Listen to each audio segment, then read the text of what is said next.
જી જી. એટલે ક્યારેય બીજા કોઈનું આવી જાય તો લેવાની ઈચ્છા થવી જોઈએ નહીં. આપણું ન હોય એ લેવાય જ નહીં, અથવા આપણું અનિતિનું નથી આવતું ને એ પહેલાં જોવાનું કે આપણે, કારણ કે જો આપણે યુવાનોને આ મારા એક એક્ઝામ્પલથી બધી ખબર પડી જાય.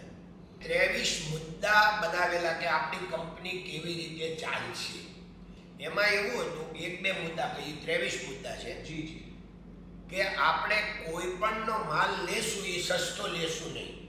સપ્લાયરનો માલ કોઈ દી આપણે સસ્તો નહીં લઈએ, કારણ કે સસ્તો લેવું ને તો કેટલા દી આપશે, 2 વાર 5 વાર તો ટાંકી જાય, બિલકુલ. તો બીજા કોઈ લઈ જાય તો આપણો સપ્લાયર જાય.